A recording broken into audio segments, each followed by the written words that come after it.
Hello, welcome to the Retro Game Club Podcast Season 4, Episode 2, which is also Episode 113. I am Rob, and joining me is someone who had his offer to buy Activision decline. Hugh. Yeah, I offered up my life savings, which is about $7, and they did not take it. Well, you still beat GameStop's bid of $5.14 or $8 in store credit. Yes. Actually, $8 in store credit is about what you would get for trying to trade in all of Activision at GameStop. Exactly, like every single Activision game ever, yeah. Yeah, all their IP, whatever cash they have, all of it. Well, it's probably not good news for video gaming in general, but maybe they'll bring back King's Quest and Space Quest. I don't know. No, I suspect it means that Microsoft is building some sort of monopoly that eventually will get broken up. Microsoft? A monopoly? That's never happened before. Never happened before. No. So what I just don't know if it's going to be legal for them to be like, yeah, we bought this publisher who was I guess it probably is legal if they just converted Activision to be an Xbox exclusive developer. I mean, it would financially be stupid because I don't think they make that much money selling hardware. I think most of your money is sold in games. So, especially with these high-powered consoles, I can't imagine Microsoft makes any money at all selling hardware. No, I think their end game is their Game Pass. So just get everyone paying monthly. They just needed a few more studios under their belt, I guess. Yeah, this all sounds great. So what have you been up to? Oh, I don't know. Oh, I've been playing the one of the last Uncharted games I've been played, which is the Lost Legacy. Yeah, it's pretty good. That's the only one I haven't played. You're enjoying it? Yeah. I mean, it's really short. Like, I think you can play through it in 10 hours. Mm-hmm. And it's kind of all just in one area. You know, the other Uncharted games, you're like bouncing around the globe a lot. This is all sort of one giant area that you're in. But, you know, it's like $15, so who cares? Yeah, I need to check that out. Yeah. And it's good. It's as good as any of the other Uncharted games, just a little bit smaller. I think that's perfect. You know, like a 10 to 20 hour game for me is kind of the perfect length. Yeah, especially if it's good. Like there's really, I didn't find anything bad in the game. Mm-hmm.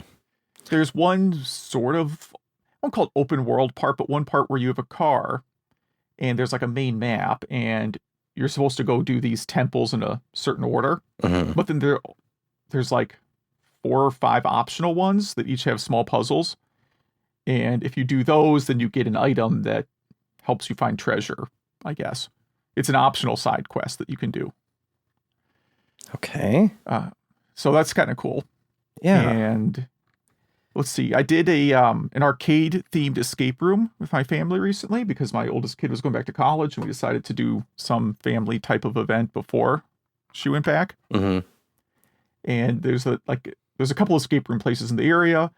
We've actually done most of them. We go to more. I don't really talk about escape rooms that much. We do an awful lot of them. And this one is like, it was an arcade themed one. Like, it takes place in an arcade. I mean, they only had a couple of games, and none of the puzzles involve like beating the games, unfortunately. But it was fun. It was a good time. Like, they had like a moral, yeah. You don't have to find the hidden credits and adventure or something like that. No, nothing like that. No, I mean, they have a Mortal Kombat machine, but you aren't actually playing Mortal Kombat. Like, you're copying some pattern on the screen that happens to appear. And, you know, there was what else was there? They had a Pac-Man machine, some pinball machine, but the pinball machine was just used to like hide codes. And yeah, I was just there and I don't remember all the machines they had. They had a Rampage machine, but you didn't really do anything with that. That like concealed a secret door. I don't want to give people the solution in case they do. We did solve it with like a lot of time left too. So I've never been into an escape room. I have one question about them. Mm-hmm. What happens if you have to go to the bathroom? You can just walk out the door. The way you came in, you can leave anytime. Oh, okay. So they're not like what I've seen in TV shows and stuff. You're like locked in there, like a panic room. No. You can walk out the door that you entered in. You can leave anytime. They tell you, like if you have an emergency, like it's an hour time limit. Hopefully nothing hits you in that hour. I guess it depends what you ate half an hour before going. I don't know. Yeah, if you went to Arby's beforehand, but bad idea. Oh, man, last time I ate at Arby's, that was a bad evening for me. I've not eaten at Arby's in at least 15 years after that. So yeah, or if, you just get claustrophobic. I mean, like there's some kind of enclosed spaces, there's flashing lights, there's all kinds of things that could cause you to decide you want to leave. Mm-hmm. So they let you leave anytime. That's good. And you know what? That might make me go to one, because that's one of the reasons why I never went to one. I'm like, I don't want to actually be locked in a room. No, I don't think they legally could even do that. Okay. And the people are watching you because they want to make sure, because you're not supposed to like destroy. Like you could solve the thing much more quickly if you could just break stuff. Yeah. So there's cameras, like they're watching every single thing you do to make sure you're not breaking things. Yeah. So if someone was having even if they lock the door, which I don't believe any of them do, if you had some sort of freak out, they would just help you out. Yeah. Yeah. So then I also, last but not least, I realized that with the shift, it was around the year 2000 when they started staggering when the Olympics happened. Mm-hmm. So I looked, and there is a Salt Lake 2002 video game, which would be 20 years ago. Yeah. And I'm like, that seems pretty retro. And then I watched some gameplay videos of it and decided there's no chance I'm going to play that. There's not a lot of good Olympic games. Yeah, I would argue there's probably zero. Maybe Track and Field Arcade. I don't know. Yeah, I mean, the Mario Sonic ones are okay, but they're just okay. Yeah. Yeah, I don't know if I hear Winter Games, the old Winter Games, the Epix Winter Games was pretty good for its time. But for its time, yeah, on the Commodore 64, like the bobsled is kind of cool. Maybe the ski jump is kind of cool, but there's impossible parts like the skating. It's just not possible to get a good score. Yeah. Hey, so what have you been up to? I finished that Watchdog games, and I really think you need to play it. It is fantastic. Okay. If you like Grand Theft Auto, but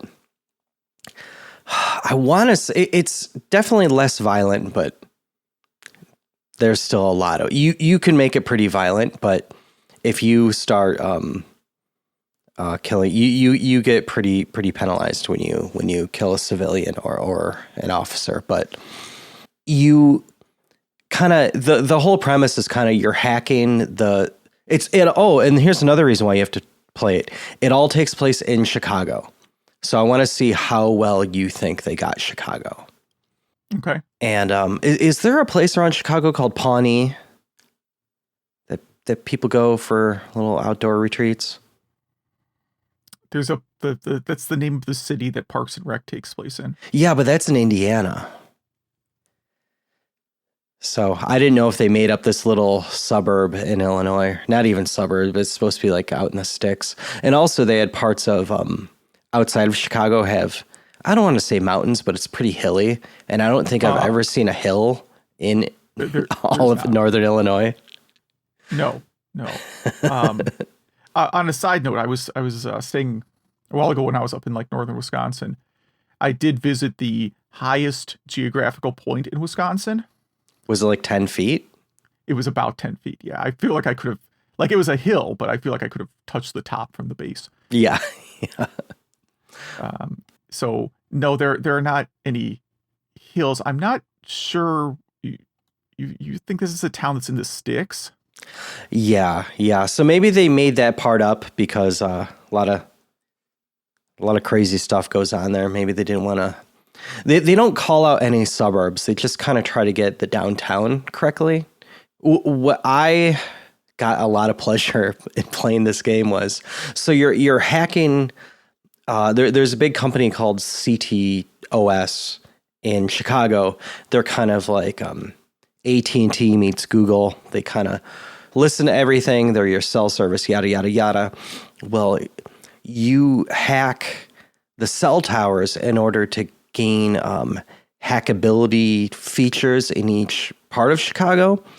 Kind of like getting to the top of a tower in Breath of the Wild. You can then use your cell phone while you're driving to like make bridges go up, make gates open and close, explode steam pipes and stuff like that. So you can do some pretty funny things while driving. Okay. So there is a Pawnee, Illinois, but it is nowhere near the city. I mean, it's downstate. Okay, so maybe it's supposed to be like all of Illinois, and this is just, they didn't want to make you drive as far as you do in San Andreas. Yeah, this is like a 4-hour drive. Okay, yeah. Oh, at least. Hold on. Okay, so that's 1 hour. Yeah, about 4 hours. Okay, so I'm glad there's at least a Pawnee, Illinois. It's much closer to St. Louis than it is to Chicago. I would say you and probably a lot of our listeners love this game. I started Red Dead Redemption 2, and I bounced off it after about 6 hours. Nothing wrong with the game, but I just know it's a very, very, very long game.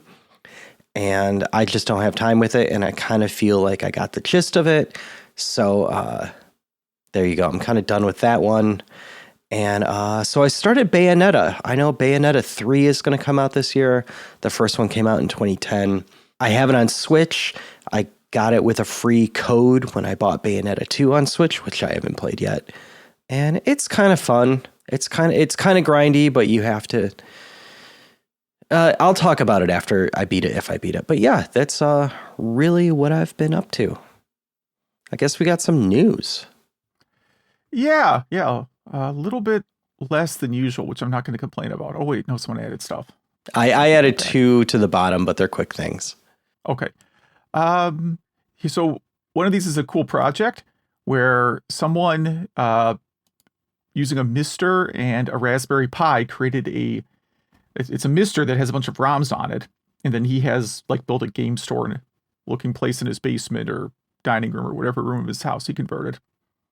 And then has a Raspberry Pi connected to that MiSTER with a barcode scanner. So he can pick up a physical game, scan the barcode, and then it plays on the MiSTER. What a fantastic project. It's so really cool. You can just browse around your games and scan the one you want to play. And, if someone owns a retro store or something like that, I hope he has his code out there. So maybe some stores could actually implement this. Yeah, I don't think he owns a store. I think he built a store in his house. Oh, I'm just saying for possible store owners, this might be a cool project. Yeah. So that's pretty neat. I like this project. Prince of Persia on Apple Watch. Yeah, so you can play. This is kind of a BS title. This is a website that has Prince of Persia running in JavaScript, which then I guess you can run on anything that has JavaScript. Yes. So you go to princejs.com and you could play the original Apple II Prince of Persia on anything, but apparently it does work on your Apple Watch.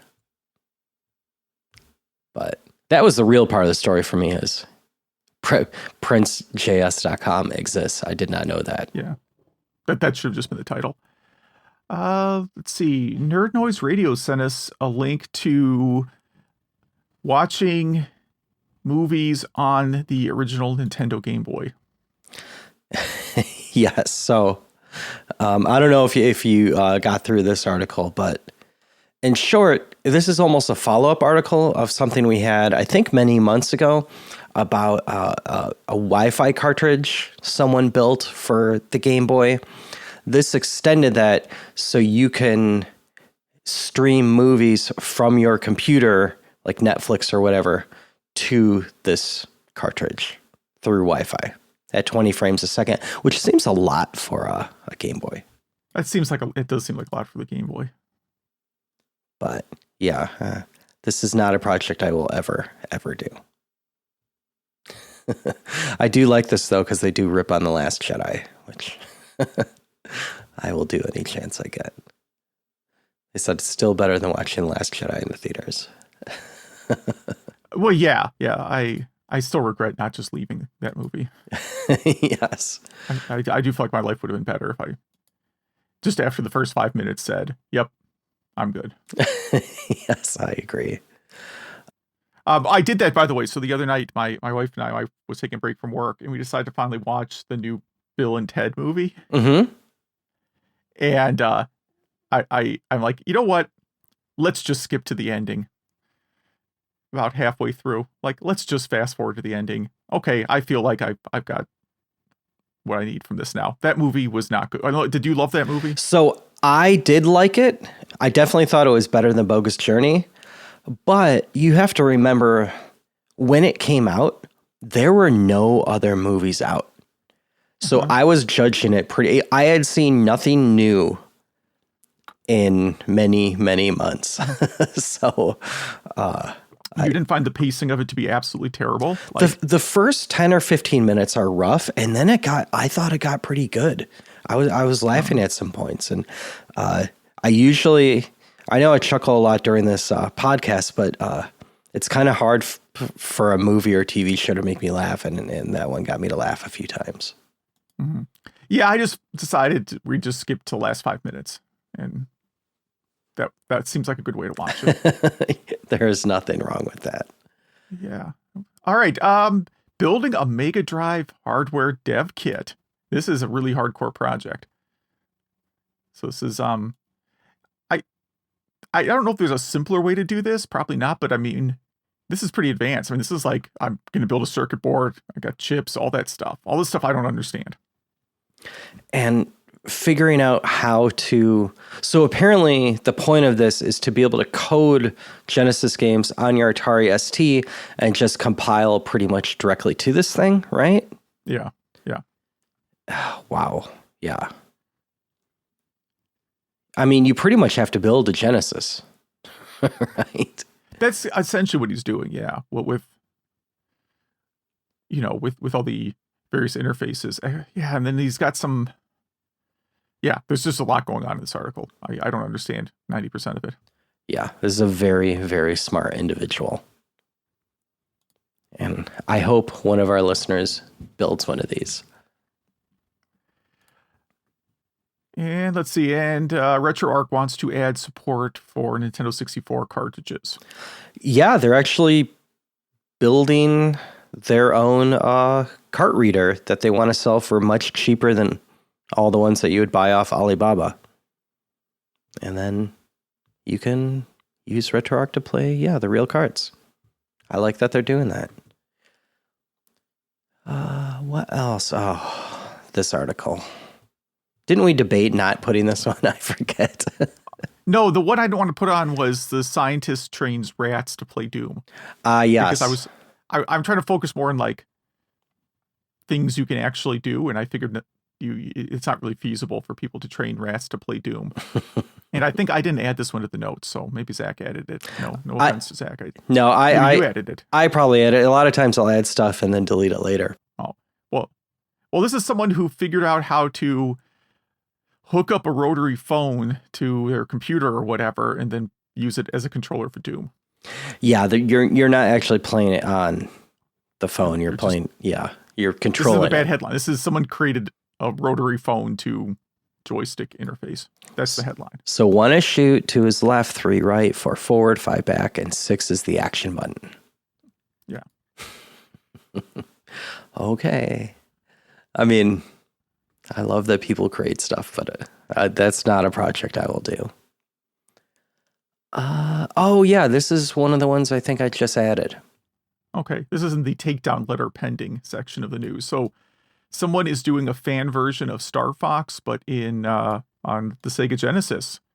So look forward to that being shut down soon.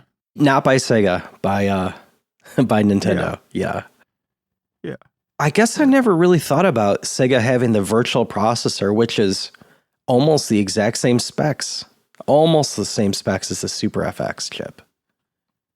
Yeah. Although more expensive. It is? Okay. Well, Virtual Racing was a $90 game when it came out. Star Fox was a $60 game. That's what I'm basing it on. Yeah, true. Yeah. So the video is pretty impressive. I guess it's still missing a few features, but it works. Also, there's an artist named Remute that is releasing his album on the Nintendo 64 on an actual cartridge. He used the 64 kind of as a synth to create all the songs, and so he was able to get it down to less than 8 megs and fit it on a cart. Nice. Yeah. I haven't listened to this one yet, but it says it's very craftworky. What other bands do they list here? Yellow. Yeah, so very synthy from maybe the late 70s, early 80s, but he also released one of these for Dreamcast, and what was the other system? He released one for the Dreamcast and for Game Boy Advance. So yeah, cool project. And what is last here? I saw this on the news and just actually purposely decided not to add it because it looked kind of scammy. It's not so scammy. So this is a product for your Nintendo or Super Nintendo called Wingman SNES, and you could add up to 125 different wired or wireless controllers. So in a sense, it's a low latency, highly stable Bluetooth adapter for your NES or SNES, and you could also plug in USB controllers as well. So kind of neat. I don't see, is there a price here? I don't see a price. Yeah, it's they're linked to PlayAsia. It's like $70. Okay. That's it's not $61.99, but PlayAsia doesn't have free shipping. Yeah. Not so bad. Yeah, I don't know. This fits into the category of like, we received this thing for free and now we're going to say it's awesome. This is like Nintendo Life. This is my like whole grievance with Nintendo Life lately. They have a lot of articles recently that are like, someone sent us some junky gizmo and we're going to say it's great because we got it for free. Yeah, before I buy stuff like this now, I mean, when we first started this podcast, probably until really this year, I would kind of buy anything like this. But now I watch some YouTube videos and make sure it's actually what I want. Yeah. I just that's why I didn't put this on there, because it has that feel to it. And I can't imagine that you could actually play an action game with this. What do you mean? Well, I mean, there's a lot of hops involved. So any game that like is like requires really precise timing, I don't think you're going to be any good at. So I have I have like a wireless Sega Genesis controller, right? And this is actually hooks up to the computer. I have my camera off. I don't know why I'm showing it, but I have like one of the 8-bit DO wireless Genesis controllers, and like it's good. I mostly play like RPGs or adventure games, so it's fine for that. I would never try to use this for a game where you had to have like fast reflexes. There's just enough of a delay, and if this thing says low latency, it's going to be awful. I'm just predicting that it doesn't work well. I've had that problem with a few controllers. I've had much better success with the 2.4 gigahertz controllers, but yeah, nothing's going to be as fast as the original. But we have a topic this week I came up with. So the topic is the ultimate Dreamcast. So recently I got a Dreamcast that kind of has all the bells and whistles you can imagine. And it really feels like a modern console at this point. So you could do so much to your Dreamcast. And I just wanted to go over, I mean, I want to say a few things, but there's quite a lot here.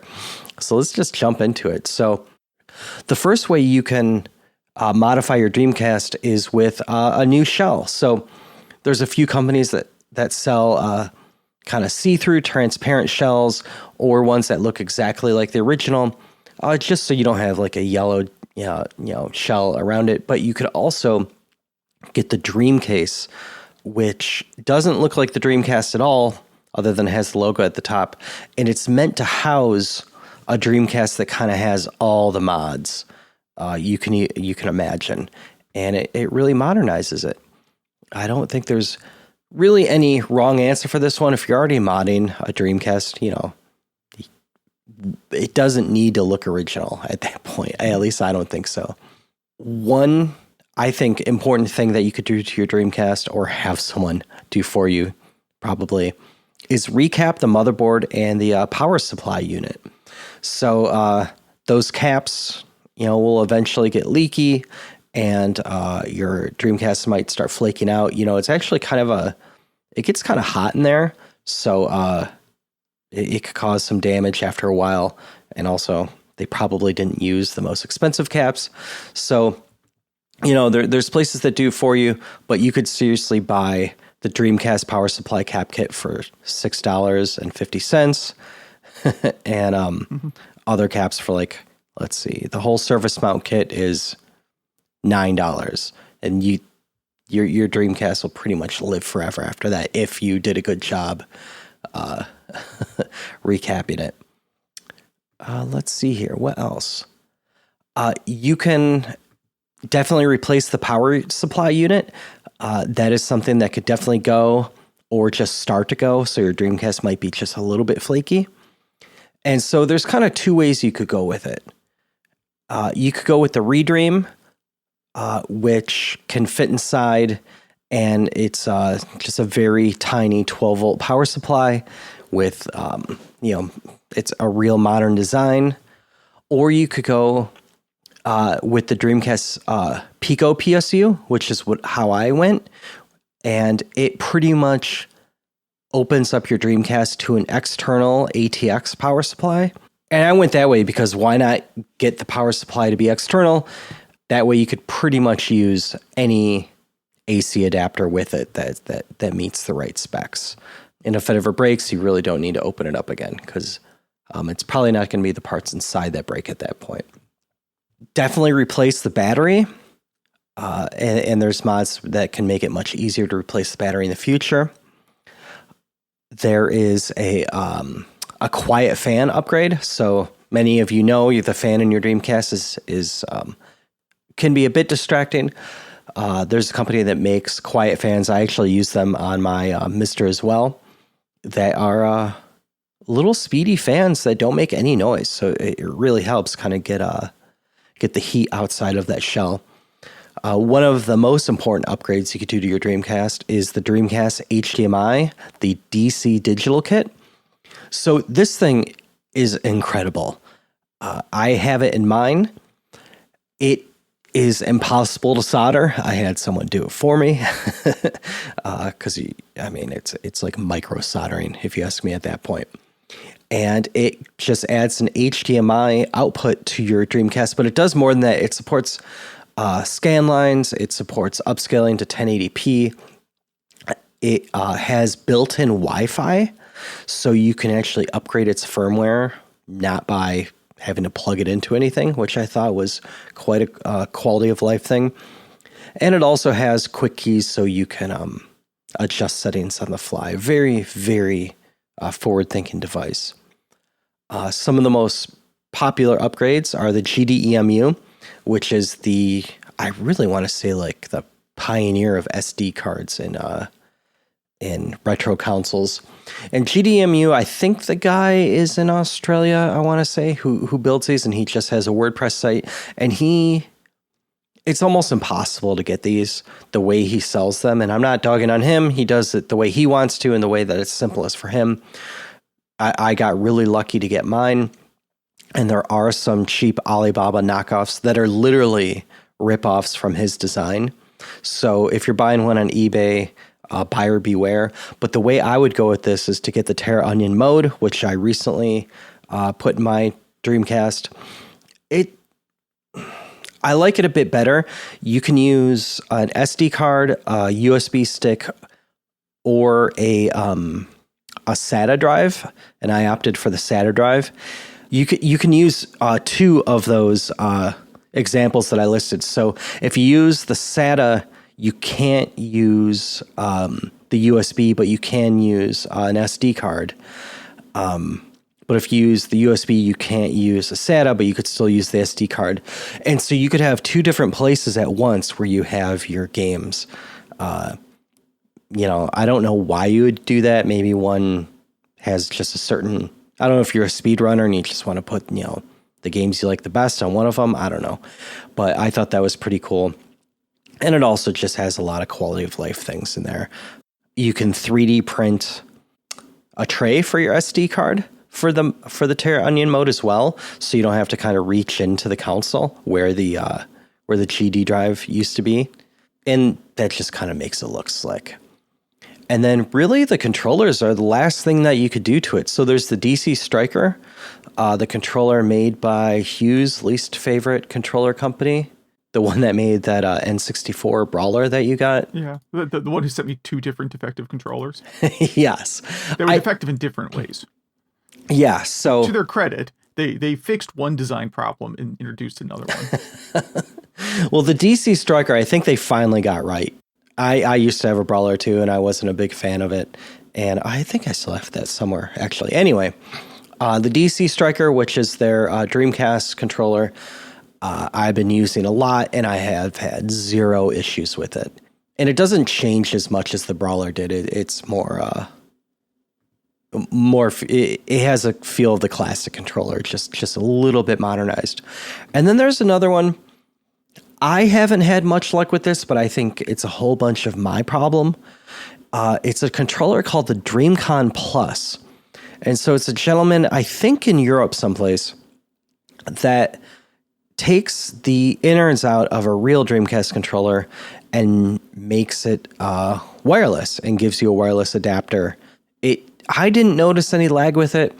I just had problems. Like the battery does last 9 hours on a charge, which is great, but I couldn't figure out how to turn the thing off. So if I wasn't using the Dreamcast, I would have to leave it plugged in and charging all the time.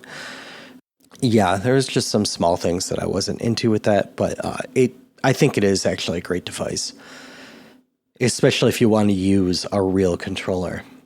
And so if you do all of those things to your Dreamcast, it's going to take you a long time to do. You could break your Dreamcast. Don't be mad at me if you do. There are 2 companies I found that you can actually build your own, ultimate Dreamcast. There's Stone Age Gamer and there's Power Up Gaming. And I used Power Up Gaming. He did an amazing job. The communication from him wasn't the best, but again, that's me being really picky. When you buy it, it does say, this could take up to 6 weeks to get to you. And it definitely took, I bought it on, I think I bought it on Halloween night, actually, and I received it on Christmas Eve. So he was very cool to get it out to me for Christmas Eve, and I kind of asked him, like, why does this, I know this isn't easy to do, but why did this take so long? And he said, I had yours built for a while, and I was testing it, and 2 hours into a game being open, it would crash. And so I replaced this motherboard again. So I thought that was really cool that he really took the time to make sure I was getting a quality product that was going to last. And so that's another reason why going to one of these companies that you could kind of piece together yourself and have them build it is good to do. And it's really only going to cost you maybe like $40 extra, but I think your sanity is probably worth that easily. So I added up the price of all the upgrades, not counting controllers. Mm-hmm.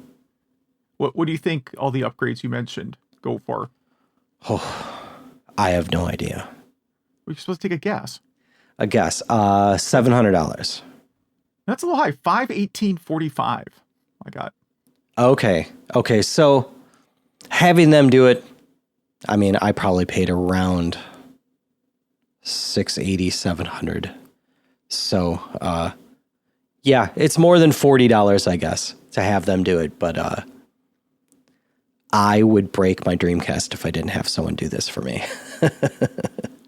Yeah, as far as I'm willing to go with Dreamcast modifications, I have the VGA adapter, and that's as far as I'm willing to go. Oh, I forgot. Requires no modding.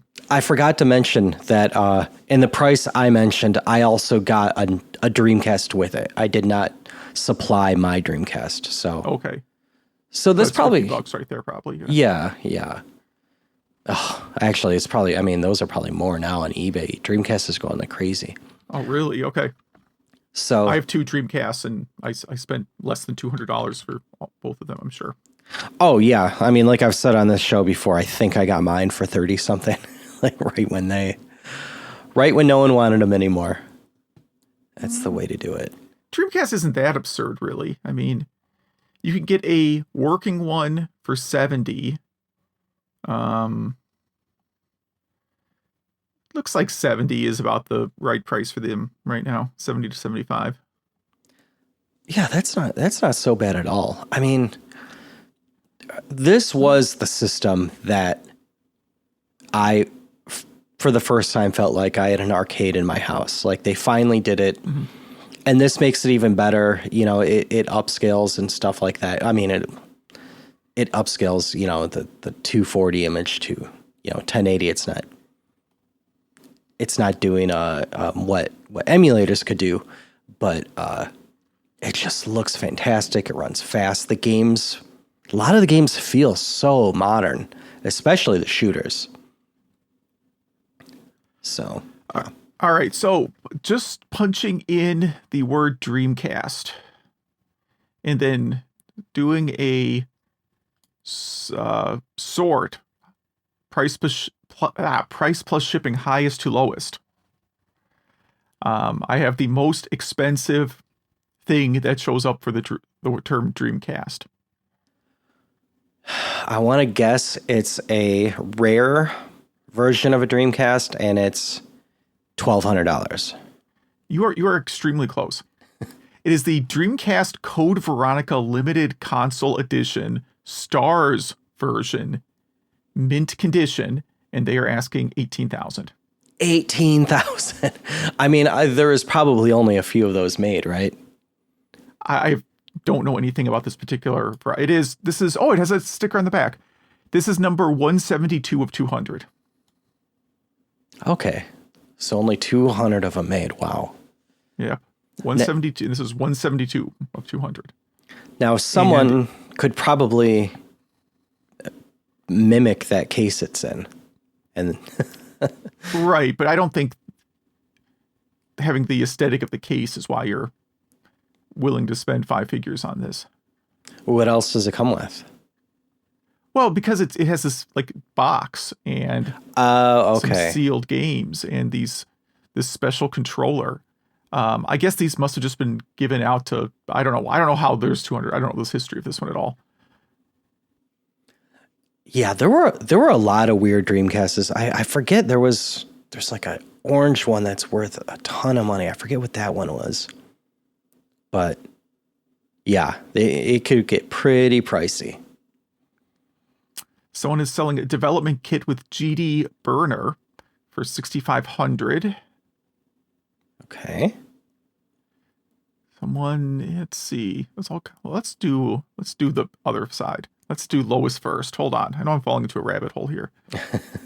All right. So I have, the absolute cheapest thing that shows up for the term Dreamcast. Is it, I don't know what it would be. Well, it's a game. Okay. It is a game someone is selling for 99 cents with $5 shipping. What game is it? It is called Slave Zero. I don't think I know that one. It can be yours for $6. Does it have a case? Yeah, it actually looks like it's in good condition. Huh. Interesting. Oh, wait, or is this case only? Let me see here. Wait, no, there's the disc. There is the reflection of the dude taking a photo of the case, of the back of the CD.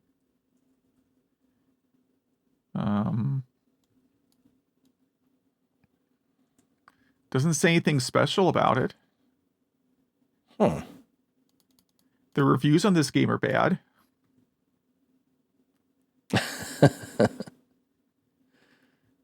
So there you go. That's funny. I'm gonna have to check that game out though, just because.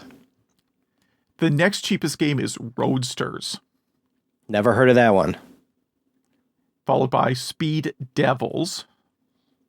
These are all still $5 or less. And the first $10 game is Godzilla. Have you ever played that one? I've always been curious about that one. I've never found a Godzilla game that I had any desire to play. I played the TurboGrafx one for like a minute and said, okay, there's a thing I did. Yeah. Well, we're kind of up to Game Club here. Want me to just keep talking about Dreamcast through Game Club for a minute? We can move on. I think if you want to talk about Dreamcast, you can talk about Dreamcast. Otherwise, we can move on. Well, I was going to say, I have a Dreamcast game I need to talk about for Game Club. All right. Let's do that then. Soulcalibur came out in the summer of 1998, so I wouldn't call it usually this would be an early game for a console's lifespan, but yeah, I guess.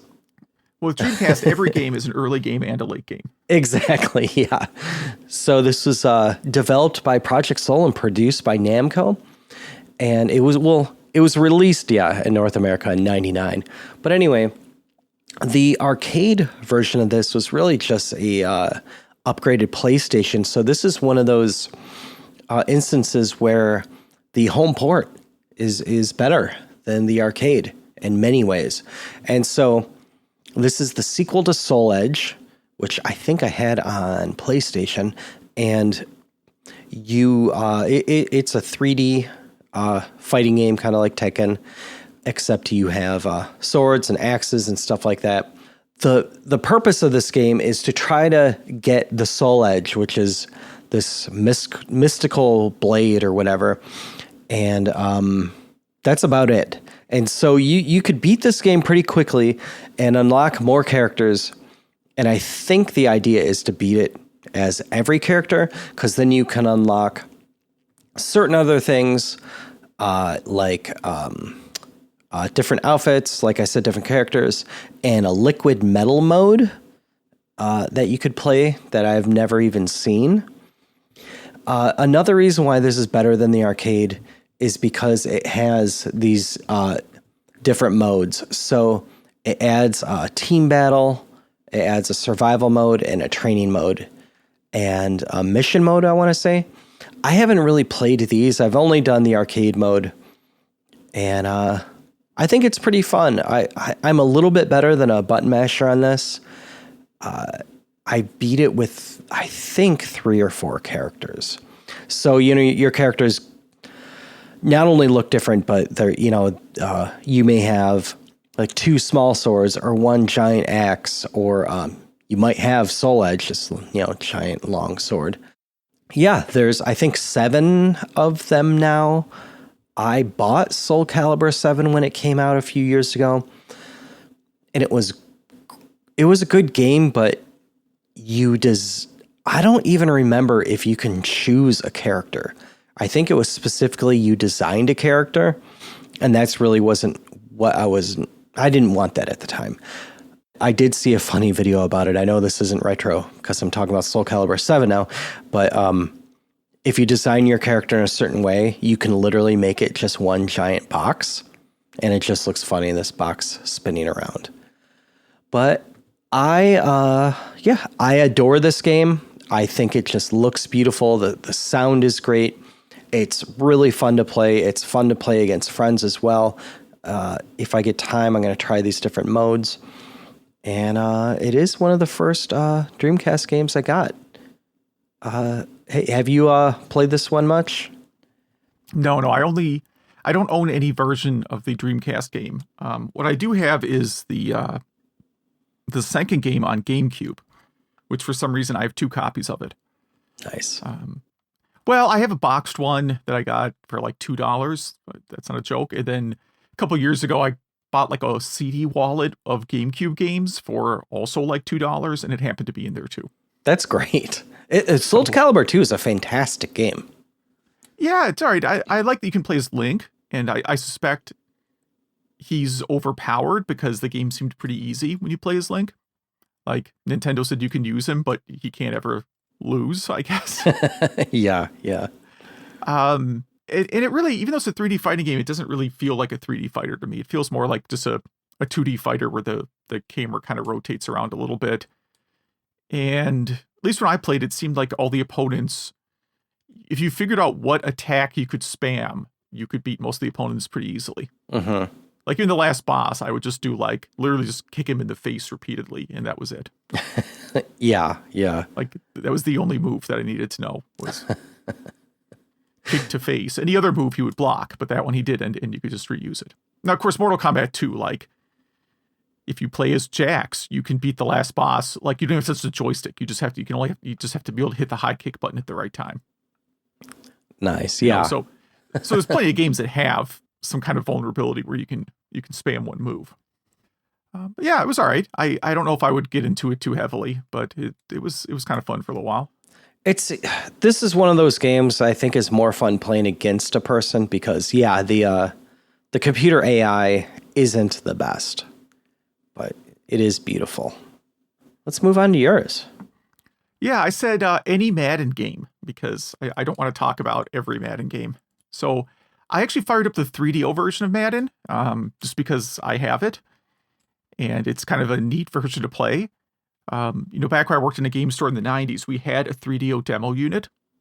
Mm-hmm. And the only game that ever sold a single system was Madden Football. We tried many different games in that demo unit. And Madden Football is the only one people would actually like stop and play and express an interest in the system. I believe it. Yeah. This is why I never touched demo units in stores. I mean, like, I full on saw a kid just walk up. The kid was basically face level with the controller. And I saw a kid full on walk up, sneeze directly on the controller. Right? Didn't cover mouth, nothing. Just full on sneeze on the controller. I'm like, yeah, I'm never touching that thing. This was long before COVID. Yeah. No. So, it was actually kind of a system seller for the 3DO. People who were big fans of getting the best version of Madden they could were willing to pay, pretty decent amount of money to get what was technically the best version of Madden available. According to the manual has credits, and the credits basically say, for whatever reason, the credits say it's based on Madden 93, which it kind of plays like Madden 93, doesn't seem that different. But the graphics, of course, are entirely new. But like the playbooks, how the little passing window that opens up, all that stuff seems to be exactly the same. I did run into a problem. I was this gets back to why I don't believe those controller adapters will work well. So I have a adapter to play Super Nintendo controllers on the 3DO because the 3DO controller is kind of garbage. Yeah. And that works great unless I have an extension cable, and then like literally only the start button works. Oh, that's strange. It is strange. And I started looking at code examples on GitHub for 3DO. There's not very many. But one of them, the Doom code, for example, made some reference to like start button always has to work. It was like something along those lines, like there's some coding spec. So I think they actually handle start button presses differently than others. So what I'm guessing is happening is there's some code to test buttons pressed versus buttons held on a frame. And if there's even one frame latency, it just drops the buttons except for start. Is what I think's happening. That's wild. Yeah, that's what it felt like to me. Because literally like up, down, left, right, nothing worked. Just start button. So that was kind of fun to debug, and then I got rid of the extension cable, and then it worked fine. So that's why I think that these Bluetooth to something else things are not going to work very well. Are you sure it's not just the cable? Because it seems crazy that 6 feet... I use that same cable to play Super Nintendo all the time. Oh, that's so weird. I have like one Super Nintendo extension cable, and it definitely works with a Super Nintendo. It just doesn't seem like 6 extra feet would add 1 frame of latency at the speed electrons move. I don't know I don't know what's going on, man. I just know it doesn't work.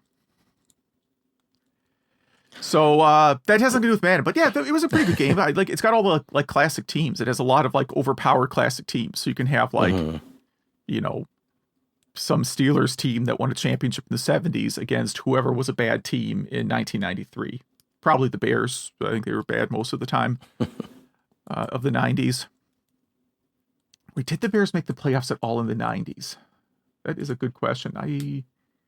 Well, the Lions were always a bad team in the 90s, right? The Lions are always the worst team ever. Always. They're always bad, though. They haven't had a good season ever. Yeah. Ever. Yeah. I did actually go to a game where that 0-16 team played. It was a work thing. I got through a vendor, blah, blah, blah. Long story short, I had skybox tickets to the Bears versus Lions game where the Lions nearly won that game. I got to tell you, the Bears really wanted them to not be a winless team. It was very, very close to a victory for them. But yeah, so it's Madden. So what did you play? I think it was last time I talked about how, my buddy lent me his Genesis back in the day, and he gave me Sonic and I think Madden 93. It was Madden that really sold me on the system. Okay, I get why people love the Genesis. This is fantastic. And I remember back then I was winning a lot and loving the game, and I was pretty good at it. And so this time I played the Genesis, Madden 93. Yeah, it's a fantastic game. I'm just horrible at it. It is so deep. There are so many different plays. It's a complex game. It really is, in a good way. I just need to spend more time on it to figure it out better. So I figured, well, I could play the duo port of this. And so I did, because I figured hey, it's 2 buttons. It's got to be a little simpler. So the sound was definitely better. It had some full motion video, which was actually not bad. I think I enjoyed that one a little bit better, but only because I was so bad at the other one. Yeah. I do think I was missing a few things. I'm not sure it was actually built for the 2-button controller. I'm going to have to look into that. Yeah, I'm sure it wasn't. Yeah. Yeah, it probably plays a little bit slower too, is my guess. The Genesis Madden was always the fastest version, even compared to the Super Nintendo. I didn't notice anything, but I was playing it one after the other. If I had them side by side, I would, be able to tell better. But so 2 things. I loaded my EverDrive, and I really only had, I think, Madden 93 and 94 on there. I thought there were a lot more for the Genesis. Yeah, they go there to 98. Why didn't I have that? That's weird. Maybe I did that on purpose. Maybe I was I'm never going to play all of these. I also have one of these dedicated handheld systems that's just, I think, Madden 95. Oh, wow. That's cool. It was a thing they sold. This wasn't sold in 1995. I bought this in 2010 or something. It was this might have been at Walmart. I don't know why I was at Walmart, but that's where I seem to recall it. And they had a bunch of these, plug and play systems. And one of them was, here's Madden 90. It's a Sega Genesis controller with Madden 95 built on it. Why Madden 95? Who cares? That's actually a pretty good idea for a product. So, what do you think your favorite Madden is? The first one on GameCube is the one I've played the most. So I guess it's my favorite. I don't know if it's actually technically the best, but that one has crazy, monster teams, literally monster teams. I don't mean players are that are monsters. I mean Frankenstein is on the team, stuff like that. Yeah. So I like that because it has all these goofy modes. Mm-hmm. And maybe the newer ones do too. I don't know. But I don't buy Madden. I just don't buy the newest Madden. The last Madden I bought was the one on Wii. And I think there's only one Madden game on Wii. It's amazing how successful the system the Wii was despite not having Madden games. Yeah. And that one I didn't like quite as much. But it had you would throw it with the remote. Oh, jeez. You throw the ball with the remote. You don't have to have a good spiral or anything, but that's how you choose who you're passing it to is, by what direction you shake the remote. So it's a lot of, it's a lot of kind of, who's a really errant quarterback that is wildly inaccurate. I don't know anything about football. You're asking the wrong person. Oh, who's the current Lions quarterback? Jared Goff, right? It's actually, he's not really bad though. But I mean, it's really, erratic. It's a lot like Tommy Maddox throws. There we go. There's a good deep cut reference. I wonder how many TVs were broken with Madden for Wii. Accidentally throwing your controller. Yeah, there's got to be some. Well, what are you going to play next? I mentioned, I think on the last episode, that I recently bought Doom 64 for Switch. Mm-hmm. I forgot that I actually already had Doom 64 for PlayStation 4. So I'm going to do the remastered version of Doom 64. I know that when we had the Hard for Games guys on, their game of the week pick was Doom 64, but I definitely didn't play it back then. Okay. I for sure did not play because I only had the Nintendo 64 version, which I can't stand. Yeah. I have looked at the PS4 one long enough to know that it fixes the brightness. Okay, good. You can burn your eyes out. You can make it so bright that it's like the surface of the sun. Nice. Well, I'm going to do Bonk's Adventure on TurboGrafx 16, not on NES or Game Boy, because those are different, not good games. So they're good for their respective systems, but they're a little different. Yeah. What about the GameCube version? The GameCube version is the same levels. There was something different about it. I really want to stick. The graphics are different. Yeah. Yeah. I think it played different too. I can't remember, but yeah, I'm sticking with TurboGrafx 16. So, if any of our listeners play Bonk's Adventure, Doom 64 Remastered, Soulcalibur, or any Madden game, has any cool retro projects or anything they want to tell us about, has any news they want to share, please email us. Email at retrogameclub.net. That is email at retrogameclub.net. Or look at our link tree that's in our show notes that has our Facebook, Twitter, Instagram, and maybe other stuff. We don't even know. No. Hopefully it's just regular things and nothing too bizarre. Yes. Zach takes care of all that. So thank you, Zach. We got a couple emails. Yeah, I'll take it here. So Jason writes in just to chime in on the hydraulic press question, which, by the way, on social media, we apparently asked that too. And there's a lot of replies that I'll get to. And he suggests stadium events would be the game to put in the hydraulic press. Uh-huh. Because it's the same game as world-class track meet. Yeah. And it is. And we all have a copy of World Class Track Meet. It's impossible not to have one. Yes. That is true. I'm going to do an experiment where I'm going to take a box. I'm going to put various Nintendo games in it, but not World Class Track Meet. And I'm going to bury it in the backyard. And I'm going to dig it up 6 months later and see if World Class Track Meet has somehow spawned in that box. That's a fantastic idea. And I think it will happen. Majors writes in to talk about the Memorex VIS, which is the thing we talked about, the Tandy VIS. I think they may have branded it as Memorex, but Memorex was owned by Tandy and owned by Radio Shack. It's a big mess. Mentions there are a few other. He's just mentioning how it's similar to like the CDI and Laser Active and CDTV, and they do have it. He mentions it at the Megfest Museum. They had one, but it only has the manhole, which is like a precursor to Myst. If you hate Myst, you'll hate the manhole even more. So he said Madden Football. He was never huge into sports, but did rent Madden Football. And overall liked it. And really the only other football he played a lot was Cyberball. Just not especially close. Your mom scammed KB Toys. Do I remember that? Possibly. She may have. May have. Okay. So Major says he worked part-time at KB for a couple of years. The only video game deal he got was Phantasy Star 4 for $30 when they were clearing them out. But he did score some figures that were being cleared out for pennies, like Earthworm Jim, Metal Gear, and Space Channel 5.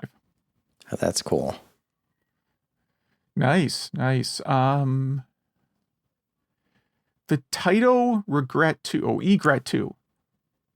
It could be a regret. Some solid stuff. Could be, yeah. He said probably wait till it gets clearance out at Dollar Tree. That's the short version, which I think is probably where it's going to end up. Yeah. And for hydraulic press, he would put any acrylic sealed graded games. I agree. That'd be my answer. So I'm going to summarize the feedback on the hydraulic press. A lot of people said stadium events.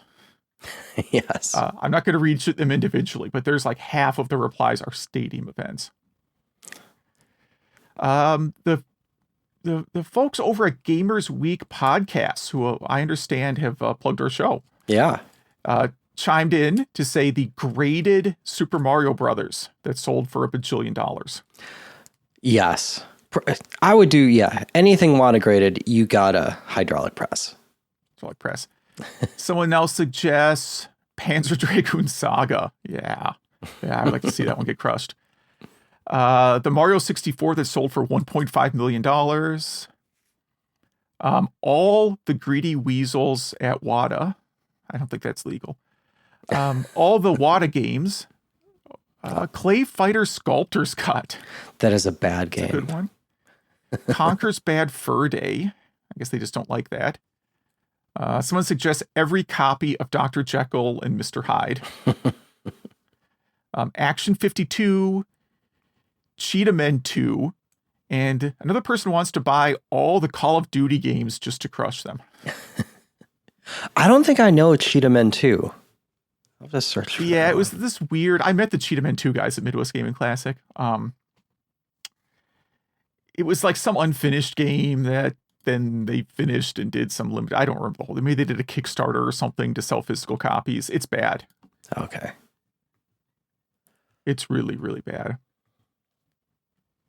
Now, did you have a pick? I mean, I was thinking of like Earthbound. Like, I just think it would be a very fun video. I think it'd be fun to watch the reaction videos to Earthbound, new inbox being crushed. What would you pick? I like the WADA games. I really do like crushing the WADA games, because now on eBay, anytime I see something sealed up, those WADA seals, I'm like, why? What is this? You buy games to play them, not to put them behind glass that some rando gave a random number to, So that's my answer.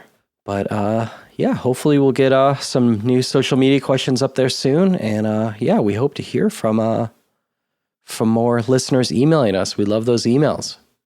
Yeah. So I guess, is that everything? I think that's everything. All right. Well, thanks for listening. Yeah, thank you.